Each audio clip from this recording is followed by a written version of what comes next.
स्वागत है आप सभी का एक बार फिर से शिक्षक शिक्षा यूट्यूब चैनल पे। और आज के इस क्लास में हम लोग बीपीएससी पीआरटी प्रिपरेशन को कंटिन्यू करेंगे। आज का हमारा सेक्शन एक बार फिर से ज्योग्राफी का होगा। ज्योग्राफी के फर्स्ट क्लास में आप लोगों ने 30 महत्वपूर्ण सवालों को देखा था और एक बार फिर से इस क्लास में हम लोग 30 महत्वपूर्ण सवालों को डिटेल एनालिसिस करेंगे और समझेंगे। ये सारे सवाल आप लोगों के लिए और एग्जामिनेशन के दृष्टिकोण से काफ़ी ज़्यादा महत्वपूर्ण है। तो चलिए बढ़ेंगे क्लासेस की ओर। और पहले क्लास में हम लोगों ने 30 सवालों तक देखा था। आज का क्लास क्वेश्चन नंबर 31 से होगा। तो क्वेश्चन नंबर 31 हमारे सामने आ चुका है। भारत का सबसे बड़ा रेलवे क्षेत्र कौन सा है? तो देखिए, रेलवे के जो जोन्स होते हैं उनमें से सबसे बड़ा जोन जो है वो कौन सा है भारत के अंदर? ऑप्शंस आपके हैं पूर्व रेलवे क्षेत्र, पश्चिम, दक्षिण, उत्तर या फिर पांचवा ऑप्शन होगा। तो यहाँ पे सही आंसर है ऑप्शन नंबर 4, उत्तर रेलवे क्षेत्र। उत्तर रेलवे क्षेत्र जो है वो सबसे विस्तृत क्षेत्र है भारतीय रेलवे का। नेक्स्ट क्वेश्चन है, नेपा नगर किस उद्योग के लिए प्रसिद्ध है? तो नेपा नगर जैसा कि आप सभी को पता होगा कि अखबारी कागज़ के लिए प्रसिद्ध है। यहाँ जो न्यूज़पेपर के कागज़ होते हैं वो तैयार किए जाते हैं। तो यहाँ पे हमारा तीसरा ऑप्शन सही हो जाएगा, अखबारी कागज़। अच्छा, नेपा नगर कहाँ है? तो अगर ये सवाल पूछ दिया जाए तो नेपा नगर आपका मध्य प्रदेश में बुरहानपुर ज़िला है, वहाँ पे स्थित है। नेक्स्ट क्वेश्चन है, रबर की खेती किस राज्य में की जाती है? आपका रबर की जो खेती होती है, रबर प्लांट के द्वारा रबर का उत्पादन किया जाता है। उनके जो रबर के पौधे होते हैं उनके तने में जो है कट मार करके, और वहाँ जैसे हम लोगों ने अपने बिहार में देखा है ताड़ के वृक्ष से जैसे ताड़ी प्राप्त किया जाता है, बिल्कुल उसी तरह से, लेकिन ताड़ के वृक्ष में फलों के पास जो है कट मारा जाता है, इसमें तने में कट मारा जाता है। और ये खेती जो है वो केरल के अंदर होती है। केरल राज्य में मुख्य रूप से सर्वाधिक खेती अगर बात की जाए तो केरल में होती है। ठीक इस प्रकार से जैसा कि आप यहाँ तस्वीरों में देख सकते हैं, तने में कट मार दिया जाता है और इसके नीचे बर्तन लगा दिया जाता है, जिससे जो है रबर धीरे धीरे रिस करके इस बर्तन में जमा हो जाता है। फिर इसे इकट्ठा किया जाता है और उसके बाद उसकी प्रोसेसिंग वगैरह की जाती है। अगला सवाल है, सर्वोत्तम कोयले का प्रकार कौन सा है? कोयले के मुख्य रूप से 3 या 4 प्रकार होते हैं। ठीक है, एंथ्रेसाइट, आपका पीट होता है, लिग्नाइट होता है, बिटुमिनस होता है। इनमें से सबसे जो सर्वश्रेष्ठ प्रकार है कोयले का वो कौन सा है, ये बताना है। तो यहाँ पे सबसे पहला जो ऑप्शन है हमारा एंथ्रेसाइट का, ये सही है। एंथ्रेसाइट जो है सबसे अच्छा कोयला होता है और पीट जो है वो सबसे खराब कोयला होता है। पीट सबसे खराब, सबसे घटिया स्तर का, और एंथ्रेसाइट जो है वो सर्वोत्तम स्तर का कोयला होता है। याद रखेंगे इस चीज़ को। और एंथ्रेसाइट की पहचान ये है कि इस कोयले में काफ़ी चमक होती है, चमकीला होता है ये, और परतदार होता है, आसानी से टूट जाता है। अगला सवाल है कि सूचना के अधिकार आंदोलन की शुरुआत कहाँ से की गई थी, ये बताना है। और ये काफ़ी महत्वपूर्ण सवाल है। सूचना के अधिकार से संबंधित एक सवाल तो बनता ही है। सूचना का अधिकार जो है 2005 में लागू हुआ था पूरे भारत में, लेकिन इसकी शुरुआत कहाँ से हुई थी? तो इसकी शुरुआत की जब हम बात करेंगे तो इसकी शुरुआत राजस्थान से हुई थी। और राजस्थान में 2000 ईस्वी में ही सूचना का अधिकार लागू हो गया था। ठीक है, 2000 ईस्वी में राजस्थान में लागू हो गया था और 2005 में फिर पूरे भारत में लागू किया गया था। अगला सवाल है, पंचायती राज व्यवस्था सर्वप्रथम किस राज्य में लागू हुआ? ठीक है, तो देखिए पंचायती राज व्यवस्था भी सबसे पहले जो है वो राजस्थान में ही लागू किया गया था। राजस्थान के नागौर जिला में 2 अक्टूबर 1959 ईस्वी को पंचायती राज व्यवस्था को लागू किया गया था। नेक्स्ट क्वेश्चन हमारा है, नकदी फसल में सम्मिलित नहीं है। फसलों की कई प्रकार हम लोग बांटते हैं, जैसे कि रबी फसल, जायद फसल और खरीफ फसल। ये जो है वो ऋतुओं के आधार पे फसल का वर्गीकरण है। इसके अलावा नकदी फसलों का वह प्रकार है जिसे सीधे सीधे व्यवसायिक दृष्टिकोण से उपजाया जाता है। ठीक है, तो गन्ना आपका नकदी फसल के अंतर्गत आ जाता है, कपास भी आपका नकदी फसल के अंतर्गत आ जाता है, जूट भी आपका नकदी फसल के अंतर्गत आ जाता है, क्योंकि इन सभी का उत्पादन मुख्य रूप से औद्योगिक दृष्टिकोण से किया जाता है, व्यावसायिक दृष्टिकोण से किया जाता है। गन्ना से आप गन्ना को सीधे सीधे चीनी मिल में पहुंचाया जाता है, जहां से फिर उसका प्रोसेसिंग करके चीनी तैयार की जाती है। उसी तरह से कपास को भी कपड़ा जो सूती वस्त्र का निर्माण होता है वहाँ उस कारखाने में भेजा जाता है, वहाँ पे कपास से फिर रुई का उत्पादन होता है। उसी प्रकार से जूट के रेशे तैयार किए जाते हैं, फिर उसके बोरे बनाए जाते हैं। तो ये तीनों जो है वो नकदी फसल हैं। यहाँ पे सवाल है कि सम्मिलित नहीं है, यानी कि कौन सा नकदी फसल नहीं है, तो स्पष्ट रूप से चौथा हमारा जो ऑप्शन है गेहूँ, ये हमारे जीविका का फसल है, क्योंकि इससे हम सीधे सीधे भोजन के इस्तेमाल में लाते हैं, ना कि गेहूं के उत्पादन के बाद हम लोग इसको सीधे कहीं किसी फैक्ट्री में पहुंचा देते हैं, है ना। सबसे पहले इसे लोग अपने घरों में स्टोर करते हैं, अब आवश्यकता से ज़्यादा होने पर फिर इसे बेचते हैं, और फिर इसका जो सीधे सीधे व्यावसायिक तौर पे इस्तेमाल नहीं होता है, इसका मुख्य रूप से भोजन के रूप में इस्तेमाल होता है। तो ये इसीलिए इसको नकदी फसल की श्रेणी में नहीं रखा जाता। चौथा हमारा ऑप्शन जो है वो सही है यहाँ पे। अगला सवाल है नीली क्रांति किससे संबंधित है? नीली क्रांति, ब्लू रिवॉल्यूशन, नीली क्रांति आपका मत्स्य उत्पादन से संबंधित है। मत्स्य का मतलब मछली उत्पादन, ठीक है, मछली उत्पादन। भारत में नीली क्रांति की शुरुआत जो है वो 7वीं पंचवर्षीय योजना से हुई थी, जो वर्ष 1985 से 1990 के बीच कार्यान्वित हुई थी, ठीक है। ब्लू रेवोल्यूशन इसको कहा जाता है। भारत में ऊर्जा का मुख्य स्रोत क्या है? भारत में हम लोग जो ऊर्जा देखते हैं, जैसे इलेक्ट्रिसिटी, जो हम मुख्य रूप से इलेक्ट्रिसिटी का इस्तेमाल करते हैं, ये इलेक्ट्रिसिटी कहाँ से आती है, कैसे प्राप्त होती है? आणविक है, तापीय है, जल विद्युत है, सौर है, या फिर हमारा 5वां ऑप्शन होगा। तो इसे मुख्य स्रोत पूछा जा रहा है ऊर्जा का, तो ऊर्जा का मुख्य स्रोत भारत में अभी तक जो है वर्तमान समय में तापीय ऊर्जा जो है वो सबसे सर्वप्रमुख है, ठीक है। थर्मल पावर कॉरपोरेशन भारत में सर्वाधिक है, और एनटीपीसी के द्वारा ही सबसे ज़्यादा विद्युत उत्पादन होता है, या कहें कि ऊर्जा का उत्पादन होता है। अगला सवाल हमारा है कि सूची 1 को सूची 2 से मिलान कीजिए, और इसमें कुछ खनिजों के नाम हैं और दूसरी सूची में उनके राज्य के नाम हैं जहाँ पे उनका सर्वाधिक उत्पादन होता है, उसी के लिए वे प्रसिद्ध हैं। आपको यहाँ पे मैच करना है। अब सपोज दैट कि इधर जो 4 ऑप्शन दिए, अभ्रक, मैग्नीज, तांबा और सोना, और इसके करस्पॉन्डिंग जो स्टेट्स हैं, और इनमें से हम चारों नहीं जानते हैं, ये सपोज कर लेते हैं, मान लेते हैं कि चारों नहीं पता है, लेकिन इनमें से 1 या 2 ऐसे हैं जो कन्फर्म पता है, तो फिर हम इसका आंसर आराम से बना सकते हैं। जैसे सोना तो सभी को पता होगा कि कर्नाटक में सोने की खान है, ठीक है। केजीएफ मूवी सबने देखी है, केजीएफ यानी कि कोलार गोल्डफील्ड, और कोलार जो है वो कर्नाटक के अंतर्गत है। तो डी का 3 होगा, ये सबको पता होना चाहिए। और बाई चांस अगर किन्हीं को नहीं पता है तो दूसरे ऑप्शन पे जाएंगे, और जिनको पता है तो डी का देख लेंगे कि डी का हमारा कौन सा ऑप्शन 3 में है। अब यहाँ देखिए डी का ऑप्शन 3 यहाँ केवल एक ही ऑप्शन में है, और वो है ऑप्शन नंबर 3, और यही हमारा हो जाएगा सही, 100% यहाँ पे करेक्ट हो जाएगा। तो इस प्रकार से मैचिंग टेस्ट वाला जो भी सवाल होगा वहाँ पे अगर 4 या 5 ऑप्शन दिए, 4 या 5 क्राइटेरिया दिया हुआ है, और उसमें से अगर 1 या 2 भी आप 100% कन्फर्म है, तो इस प्रकार से आप बनाइएगा तो वो सवाल 100% कन्फर्म हो जाएगा। ये ज़रूरी नहीं है कि जितने भी ऑप्शन यहाँ पे जितने भी क्राइटेरिया दिए हुए हैं वो सब आपको पता होने चाहिए। अब यहाँ हम लोग बात कर लेते हैं अबरक के बारे में। तो अबरक देखिए आंध्र प्रदेश में सर्वाधिक उत्पादित होता है, तो अबरक का हमारा हो जाएगा आंध्र प्रदेश। तो ए का हमारा पहला ऑप्शन सही है। अब यहाँ देखिए ए से अगर चलिएगा तो ए 2, 3, 4, 3 ऑप्शन में आपका 1 है, तो यहाँ पे हमारा पहला ऑप्शन कट जाएगा, और बाकी 2, 3, 4 में अब हम लोग आगे बढ़ेंगे। उसके बाद है मैग्नीज। तो मैग्नीज आपका तमिलनाडु के अंदर सर्वाधिक उत्पादित होता है, तो बी का हो जाएगा 4, बी का क्या हो जाएगा 4 हो जाएगा। तो अब देखिए दूसरा ऑप्शन भी खत्म हो जाएगा, 3 और 4 में टक्कर चलेगी। उसके बाद तांबा है, तो तांबा सर्वाधिक राजस्थान में उत्पादित होता है, तो सी का हमारा दूसरा ऑप्शन सही हो जाएगा। उसके बाद सोना है, तो सोना कर्नाटक में सर्वाधिक उत्पादित होता है। इस प्रकार से हमारा तीसरा ऑप्शन यहाँ पे सही है।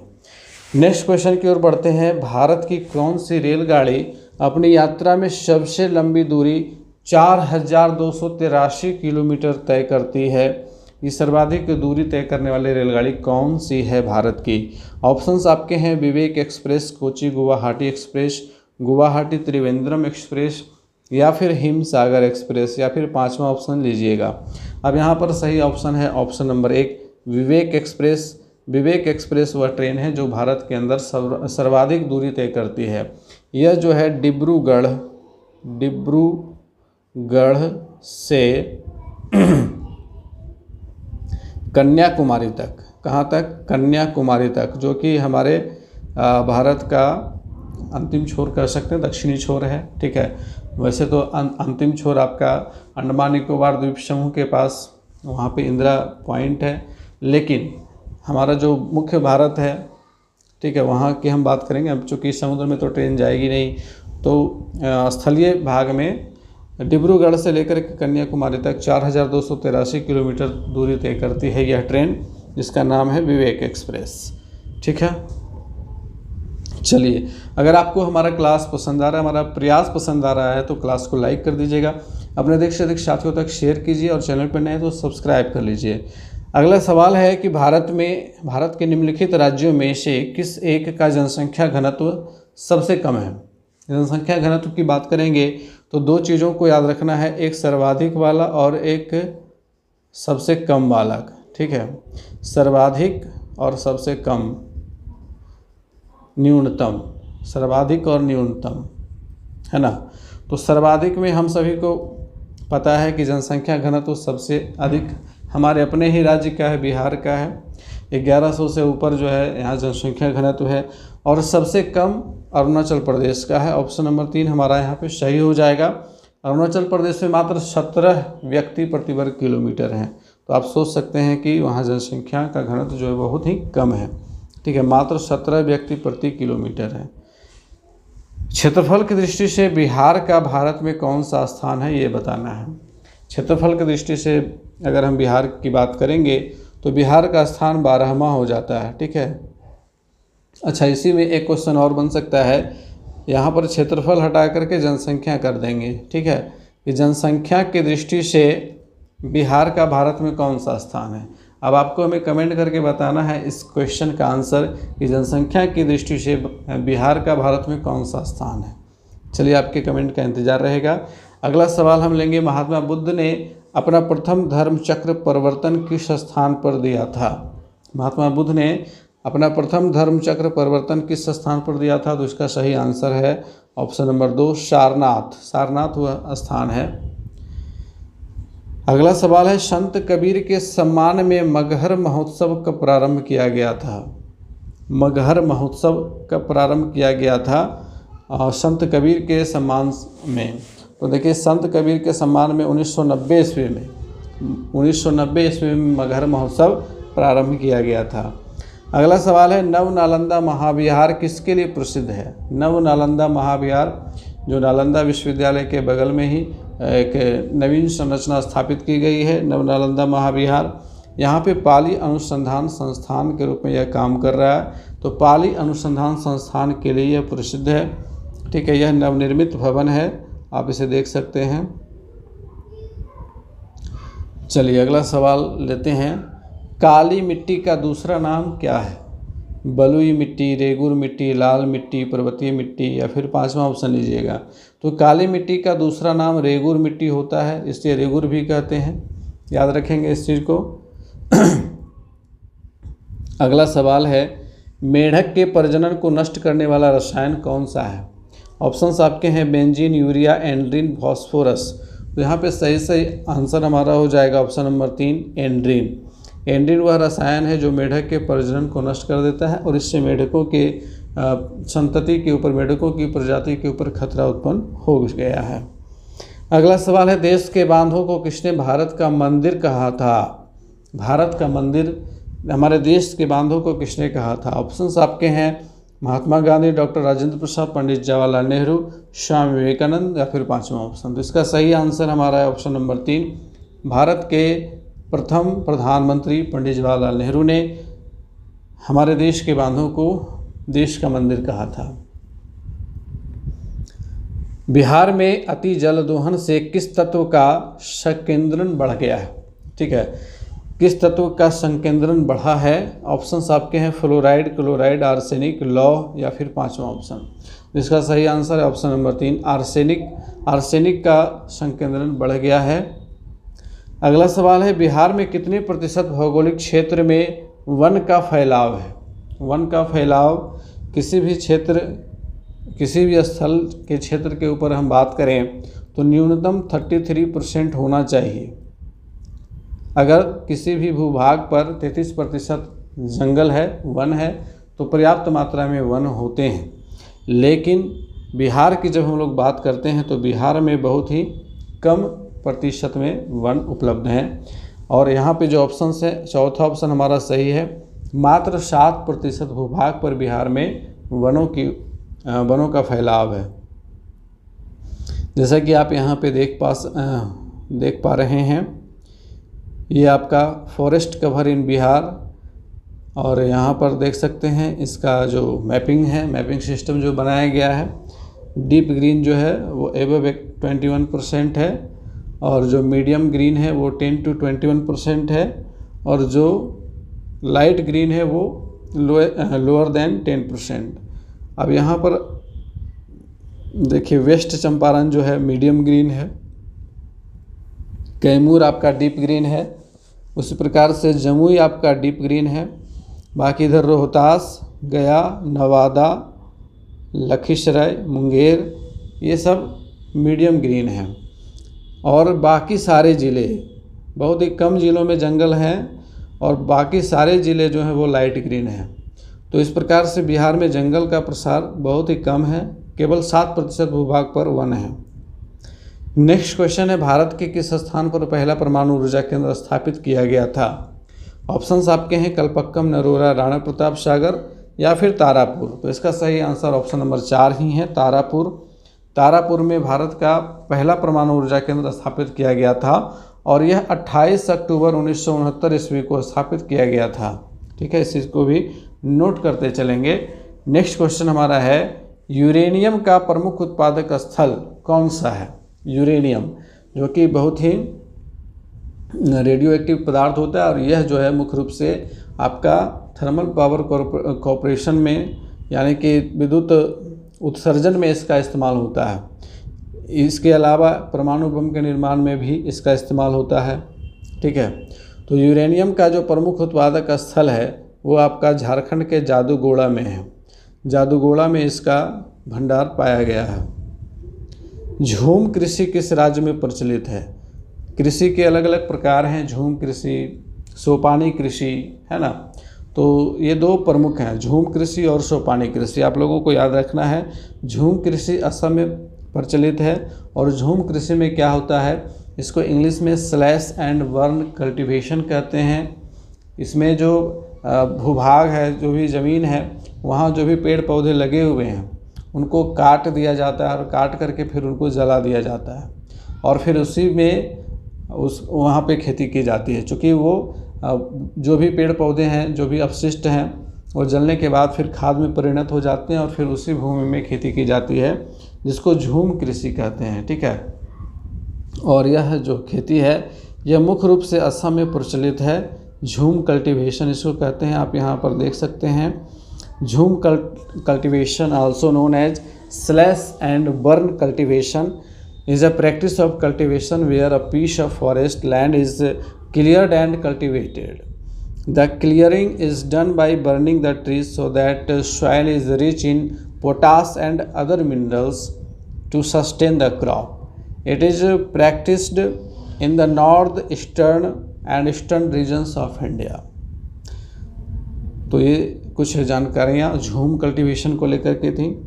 नेक्स्ट क्वेश्चन हमारा है, भोपाल त्रासदी में, जो भोपाल में किसी फैक्ट्री में किस गैस का रिसाव हुआ था उससे संबंधित ये प्रश्न है कि भोपाल त्रासदी में कौन सी गैस वहाँ पर लीक हो गई थी, जिसकी वजह से बहुत सारे लोग बेमौत मारे गए थे। आपके ऑप्शंस हैं carbon dioxide, carbon monoxide, methyl isocyanide, sulphur dioxide या फिर पांचवा ऑप्शन। इसका सही आंसर आपका ऑप्शन नंबर 3 है, मिथाइल आइसोसाइनाइड। साइनाइड याद रखें, साइनाइड जो है बहुत ही जहरीला पदार्थ होता है और यह गैस के रूप में जब वायु में घुल गया तो वहाँ के लोगों की स्थिति बहुत ही भयावह हो गई और उसके चपेट में जितने भी लोग आए उन सभी की दर्दनाक मौत हो गई थी। उसमें से यहाँ देखिए दिसंबर 3, 1984 को वह दुर्घटना हुई थी। 3 दिसंबर 1984 को बहुत ही भयावह तस्वीर उसकी यह पिक्चर बता रही है। अगला सवाल लेंगे, बिहार में खनिज तेल मिलने की संभावनाएं कहाँ हैं? ऑप्शंस हैं हिमालय के क्षेत्र में, दक्षिण बिहार के मैदान में, दक्षिण बिहार के पहाड़ी क्षेत्र में, या फिर गंगा के द्रोणी में। द्रोणी का मतलब बेसिन होता है, तो गंगा के द्रोणी में ही खनिज तेल मिलने की संभावनाएं जताई गई हैं और ऐसी संभावना जताई गई कि जो गंगा की द्रोणी है वहाँ पे खनिज तेल हो सकता है। भारत की स्थलीय सीमा रेखा की लंबाई कितनी है? तो भारत की स्थलीय सीमा रेखा की लंबाई, उसके अलावा तटीय सीमा रेखा की लंबाई, इन दोनों को आप लोगों को याद रखना है। 15,200 किलोमीटर स्थलीय सीमा रेखा की लंबाई है। ठीक है, 15,200 किलोमीटर स्थलीय सीमा रेखा की लंबाई, जबकि तटीय सीमा रेखा की लंबाई की चर्चा हम लोगों ने पहले क्लास में की थी, 6,100 किलोमीटर। अगला सवाल है, नवीन जलोढ़ मिट्टी क्या कहलाती है? देखिए, जलोढ़ मिट्टी के 2 प्रकार होते हैं। जलोढ़ मिट्टी के 2 प्रकार होते हैं। पहला प्रकार जो पुरानी मिट्टी होती है वो बांगर कहलाती है। ठीक है, जो पुरानी जलोढ़ मिट्टी होती है वो बांगर कहलाती है और जो नवीन जलोढ़ मिट्टी होती है, यानी कि जो हाल फिलहाल में नदियों के द्वारा बहा कर लाई गई जलोढ़ मिट्टी है, वह खादर कहलाती है। ठीक है, खादर और बांगर याद रखिएगा। तो बांगर जो है वो पुरानी मिट्टी होती है और खादर नई मिट्टी होती है। ठीक ना, तो यहाँ पे पहला ऑप्शन हमारा हो जाएगा खादर। चलिए अगला प्रश्न है, कोसी नदी का उद्गम स्थल कहाँ है? कोसी नदी कहाँ से निकलती है, ऐसा भी हम लोग इसको कह सकते हैं। ऑप्शंस आपके हैं गंगोत्री, मानसरोवर, गोसाई थान, सतपुड़ा की श्रेणी, या फिर 5वां ऑप्शन। तो यहाँ पे सही ऑप्शन हमारा ऑप्शन नंबर 3 है। कोसी नदी का उद्गम स्थल गोसाई थान है। यहाँ एक इम्पोर्टेंट नोट, कोसी नदी के संदर्भ में आप यहाँ देखिएगा, कोसी नदी महान हिमालय के गोसाई थान से निकल करके नेपाल होते हुए बिहार के सुपौल जिले में प्रवेश करती है और यह कुर्सेला, यानी कुर्सेला जो है वो कटिहार जिले में है, वहाँ पे गंगा में मिल जाती है। इस नदी की लंबाई लगभग 230 किलोमीटर है, यानी कि कोसी नदी एक तरह से गंगा की सहायक नदी भी बन जाती है और कोसी नदी बिहार के शोक के रूप में जानी जाती है। इसको बताने की ज़रूरत तो किसी को है नहीं। नेक्स्ट क्वेश्चन की ओर बढ़ेंगे और ये आज के क्लास का, आज के सेशन का आखिरी सवाल है। 2011 के जनगणना के अनुसार प्रति 1000 पुरुषों पर महिलाओं के अनुपात की क्या स्थिति है? तो 2011 की जनगणना का रेफरेंस ही लिया जाएगा। जनगणना वाले जो भी सवाल पूछे जाएंगे उसमें अभी तक 2011 नवीनतम जनगणना हुई है, 2011 के बाद अभी तक जनगणना हुई नहीं है, तो इसी के अकॉर्डिंग आपको चलना है। और जनगणना वाले सवाल अगर आप देखिएगा तो 2011 के अकॉर्डिंग ही आप लोगों को याद रखनी है। ठीक है, उसमें ये सबसे महत्वपूर्ण सवाल है कि जनगणना के अनुसार प्रति 1000 पुरुषों पर महिलाओं के अनुपात, यानी कि लिंगानुपात की क्या स्थिति है? तो लिंगानुपात जो है 943 का है। 1000 पुरुषों पर 943 महिलाएं हैं वर्तमान समय में। तो आज का क्लास हमारा होता है यहाँ पे संपन्न। क्लास आप लोगों को कैसा लगा कमेंट करके हमें बताइएगा और आगे हमारा प्रयास इसी तरह से जारी रहेगा। मिलते हैं फिर से नेक्स्ट क्लास में, तब तक के लिए गुड बाय, टेक केयर।